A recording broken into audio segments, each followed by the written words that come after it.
Bienvenue à toutes et à tous et bienvenue aux nouveaux abonnés. J'espère que vous allez bien. Installez-vous confortablement et je vous souhaite un excellent visionnage parce que dans cette vidéo, nous allons prendre le temps de comprendre comment Wall Street influence réellement le cours de l'or et de l'argent. Avant de parler de manipulation, il faut parler de mémoire historique, économique et monétaire. Car l'un des plus grands problèmes de notre époque n'est pas le manque d'informations, mais l'oubli. Nous avons oublié ce qu'est réellement l'argent. Nous avons oublié ce qu'est une monnaie. Et surtout, nous avons oublié pourquoi l'or et l'argent existent encore aujourd'hui, malgré tous les progrès technologiques, financiers et bancaires. L'or et l'argent ne sont pas des reliques du passé. Ils sont des témoins de la fragilité des systèmes monétaires, des témoins des excès de dette, des témoins de la perte de confiance. Et c'est précisément pour cette raison qu'ils dérangent. Quand on parle de métaux précieux, beaucoup de gens pensent immédiatement à des investisseurs paranoïaques, des discours extrêmes ou des théories complotistes.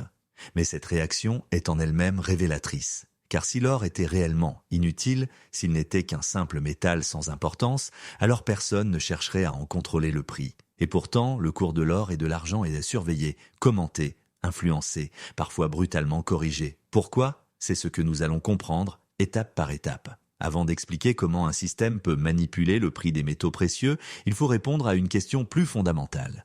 Qu'est-ce que l'argent ? Contrairement à ce que l'on croit, l'argent n'est pas d'abord une question de billets, de chiffres ou de comptes de bancaire. L'argent est avant tout un outil de confiance, un outil d'échange, un outil de mémoire de valeur. Pendant des milliers d'années, les sociétés humaines ont testé toutes sortes de monnaies.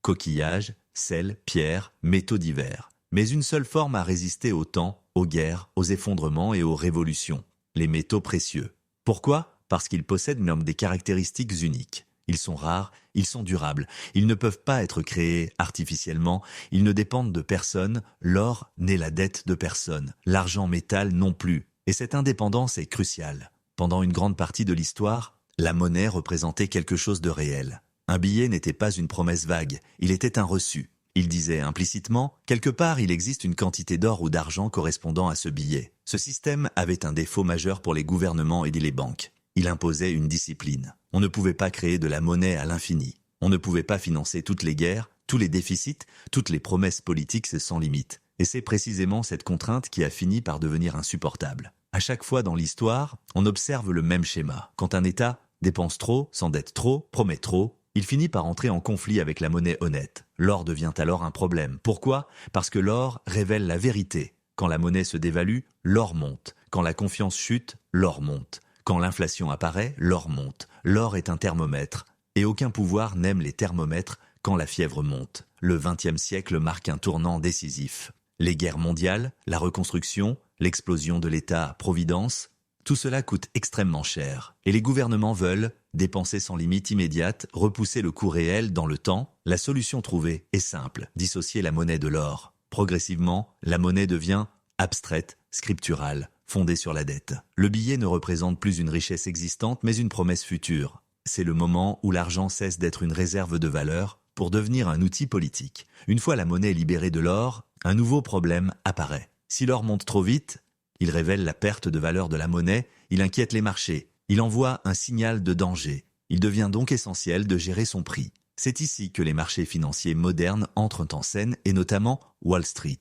Wall Street n'est pas une entité malveillante par nature. C'est un écosystème. Un système où les banques, les fonds, les institutions et les États ont des intérêts profondément imbriqués. Et dans ce système, un or trop libre est un or trop dangereux. C'est ici que se produit un glissement fondamental. Le prix de l'or n'est plus déterminé par la quantité extraite, la demande physique réelle, mais par des contrats, des paris, des produits des financiers. On ne vend plus de l'or. On vend une exposition au prix de l'or. Et cette nuance change absolument tout, car une exposition peut être créée à l'infini. Un lingot ? Non. Il est important de comprendre que la manipulation des métaux précieux n'est pas seulement économique. Elle est aussi psychologique, narrative, médiatique. Quand le prix de l'or chute brutalement, les médias parlent de désintérêt, les investisseurs paniquent, la confiance disparaît. Mais ce mouvement ne reflète pas forcément la réalité physique. Il reflète la peur induite par le prix papier. C'est là que réside le cœur du mécanisme. À ce stade, une chose doit être claire. Le problème n'est pas l'or, le problème n'est pas l'argent métal, le problème, c'est le système qui fixe leur prix. Dans la prochaine partie, nous allons entrer dans le cœur technique du sujet, le marché du papier or, les contrats, à terme la création artificielle d'offres et les déséquilibres structurels qui rendent la manipulation possible. C'est là que les choses deviennent concrètes. Qu'est-ce que le papier or? Pour comprendre la manipulation du cours des métaux précieux, il faut maintenant entrer dans la mécanique. Quand la plupart des gens pensent à l'or, ils imaginent un lingot, une pièce, quelque chose de lourd, de tangible. Mais sur les marchés financiers, l'or n'est plus un objet. C'est devenu un produit financier abstrait. On ne s'échange plus de l'or, on s'échange des contrats. Ces contrats, ils sont des promesses. Promesses d'acheter, promesses de vendre, promesses de livrer, ou pas. Et c'est ce « ou pas » qui est fondamental. Le papier or, ce n'est pas de l'or. C'est une exposition au prix de l'or. Et cette exposition peut être créée en quantité quasiment illimitée. Les contrats à terme, principe de base. Un contrat à terme fonctionne de manière très simple en apparence. Deux parties se mettent d'accord sur un prix, sur une quantité, sur une date future. Par exemple, je m'engage à vendre de l'or à tel prix, à telle date. À l'origine, ces contrats avaient une utilité réelle, protéger les producteurs, sécuriser les prix, réduire l'incertitude. Mais avec le temps, leur fonction a changé. Aujourd'hui, la majorité des contrats ne sont jamais livrés. Ils sont revendus, clôturés, compensés, avant même d'arriver à échéance. Le contrat devient donc un simple outil spéculatif.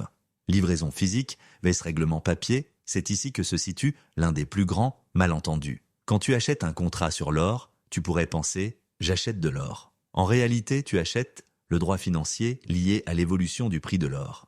Dans la majorité des cas, il n'y a aucune livraison et aucun lingot ne change de main, aucun métal ne sort d'un coffre. Tout est réglé en monnaie, l'or reste immobile.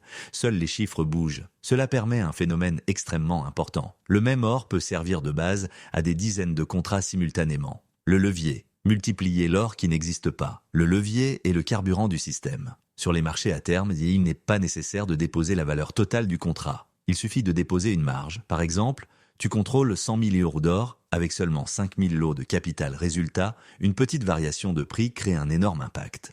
Mais surtout, cela permet de créer artificiellement de l'offre. Une banque peut vendre des quantités gigantesques d'or papier. Sans posséder l'or, sans intention de livraison, elle crée donc une pression vendeuse sans métal réel. Pourquoi le prix baisse mécaniquement? Les prix fonctionnent sur un principe simple.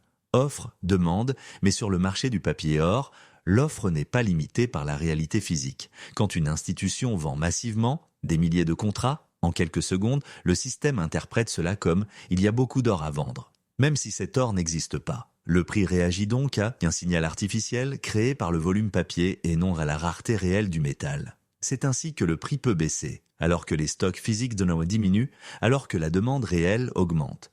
Ce paradoxe est au cœur du problème. La vente à découvert, vendre ce qu'on n'a pas. La vente à découvert est légale sur les marchés financiers. Elle consiste à vendre un actif que l'on ne possède pas, avec l'intention de le racheter plus tard. Sur l'or papier, cette pratique est massive. Mais il y a une différence essentielle avec d'autres marchés. L'or ne peut pas être créé pour répondre à la demande. Quand trop d'actions sont vendues à découvert, une entreprise peut émettre de nouvelles actions. Quand trop d'or est vendu à découvert, il n'y a pas plus d'or. Le système repose donc entièrement sur la confiance. Confiance que tout le monde ne demandera pas livraison. Confiance que le jeu continuera, les heures creuses, manipulées sans bruit.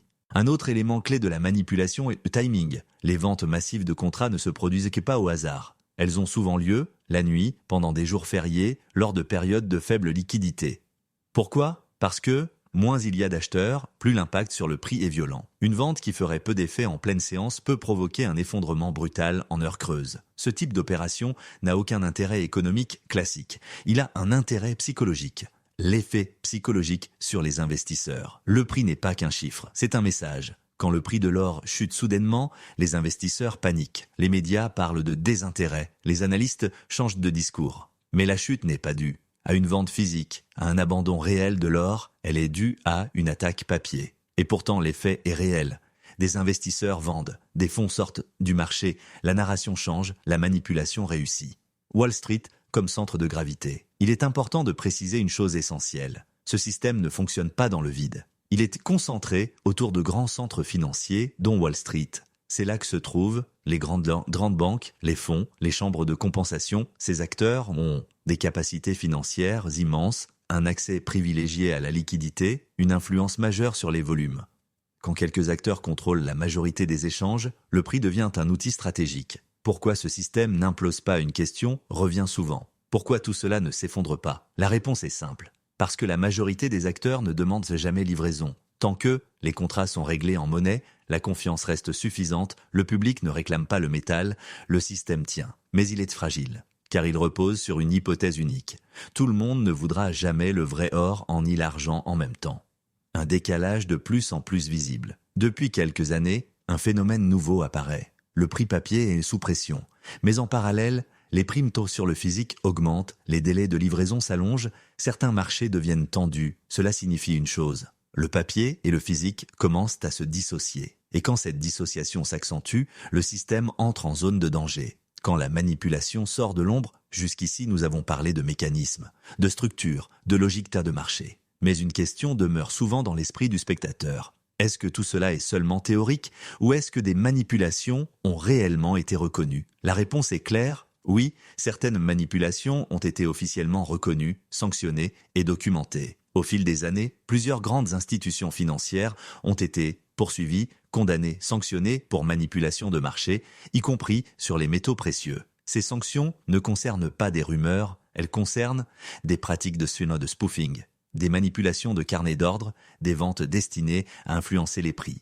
Mais il est essentiel de comprendre une chose. Ces sanctions ne concernent que les excès les plus visibles, pas la structure globale du système. On punit les abus, on ne remet pas en cause le cadre.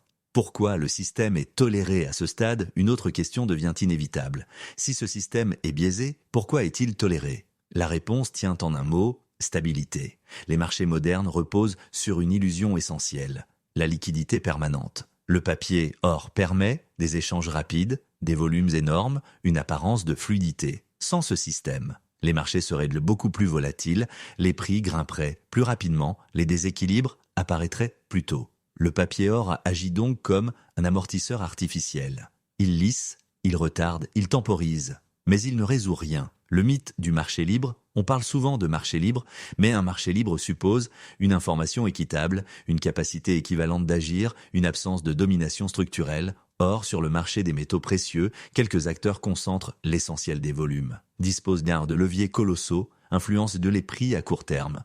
Quand une poignée d'institutions peut vendre des quantités quasi illimitées de papier, à des moments stratégiques, sans contrainte physique, le marché n'est plus réellement libre. Il est dirigé, pas par un complot, mais par la concentration du pouvoir financier, notamment autour de Wall Street. Le signal le plus important, le comportement des banques centrales, il existe un indicateur bien plus fiable que les discours officiels. Cet indicateur, ce sont les actes. Depuis plusieurs années, un phénomène discret mais massif se produit. Les banques centrales achètent de l'or physique, pas de l'or papier, pas des ETF, pas des contrats, de l'or réel stocké, hors système. Pourquoi? Parce que les banques centrales savent une chose, le papier est pratique, mais le réel est souverain. Elles utilisent le système papier pour gérer les prix. Mais elles sécurisent leur avenir avec le physique. Ce décalage est l'un des signaux les plus puissants qui existent. Le retour progressif du monde réel. Pendant que les marchés occidentaux dominent le papier, d'autres parties du monde privilégient le métal physique, les échanges réels, les réserves tangibles. Ce mouvement n'est pas spectaculaire, il est lent, mais il est constant. L'histoire montre que les changements monétaires ne se font jamais dans le bruit, ils se font dans la discrétion, jusqu'au jour où ils deviennent évidents. Pourquoi le physique finit toujours par gagner? Il faut comprendre une vérité fondamentale. Le papier peut influencer le court terme, manipuler la perception, provoquer des chocs psychologiques, mais il ne peut pas créer du métal, remplacer la rareté, satisfaire une demande réelle infiniment. À un moment donné, le réel impose ses limites. Quand trop de personnes demandent livraison, le système papier est obligé de rationner, retarder ou réévaluer brutalement. C'est à ce moment-là que les prix se réalignent, pas progressivement, mais violemment. Ce que cela signifie pour les investisseurs. L'objectif de cette vidéo n'est pas de dire « achetez de l'or ». L'objectif est de dire « comprenez le jeu ».